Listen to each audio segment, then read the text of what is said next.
Welcome back to The Average Drinker. I'm Dara, I'm your average drinker, and it is time for another whiskey review.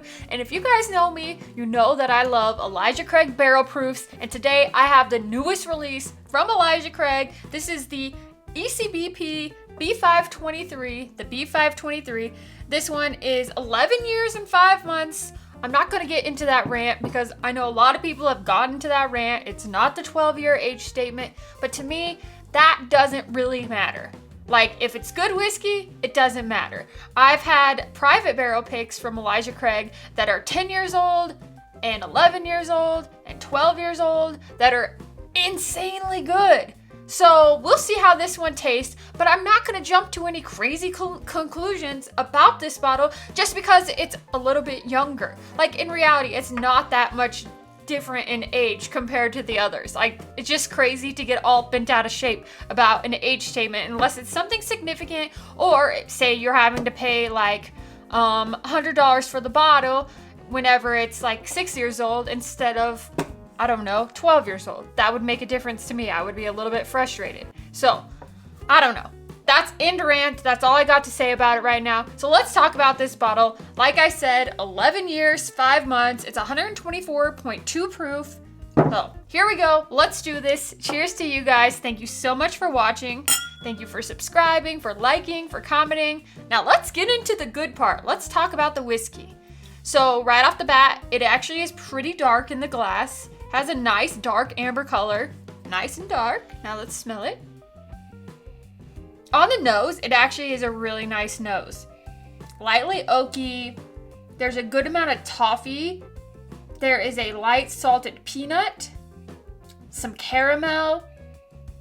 Some really good notes that I generally get out of a good bourbon. It's just not insanely rich, insanely sweet. Like, it's more like, I don't know how to explain it, but if you think about, like, you know, if you smell the coffee grounds, they don't always smell that sweet. But then if you make the coffee and you add in a little sugar, then the coffee gets sweeter. That's kind of what the nose makes me think of. It's kind of tame, but overall, the nose is very good and it doesn't burn the nose hairs. Let's take a sip of it.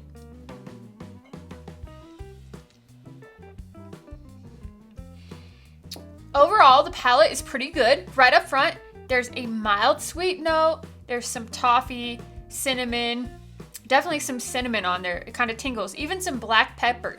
Like, the cinnamon kind of comes through at the very back end, but the black pepper is definitely like front to mid palate. It's some bitter dark chocolate, caramel, some light vanilla bean, but not like overly vanilla beaned. Overall, it's very mild in flavor, especially when you consider like how rich of a flavor bomb A123 is. This is a lot more tamed down. Let me take another sip here. It does have some oakiness on the palate. It's definitely more of like a bitter oak, like a bitter vanilla oak, but not like super bitter. There's a lot more pepper on this than I like initially thought when I first took a sip of it. It has like quite a bit of pepper that kind of balances through the palate. Not like C921, that one was like pure pepper and like hot to me. This is just peppery, toffee, dark chocolate, caramel. It's good. It is good. I do like it, but I don't like it as much as I liked A123 or C922. Though A123 has been the best release in years. This does not compare to that. This is not on the same page as that, and that's why I'm gonna give this one 3.75 corks out of 5. Still a good score. This is still a good whiskey, but if you're trying to compare it to A123 or C922, just not as good. Just don't like it as much. It doesn't have as much richness. It doesn't have as much pow, wow, like, oh my gosh. You drink it and you're like, I'm drinking a good bourbon. You don't drink it and say like, oh, wow, this is something special to talk about. That's how I feel about it. It's a good bourbon. I enjoy it. Probably won't buy a backup bottle of it, but it's good. Oh, and the more I sit here, the more like leather notes that I get out of it, leather and like some coffee bean.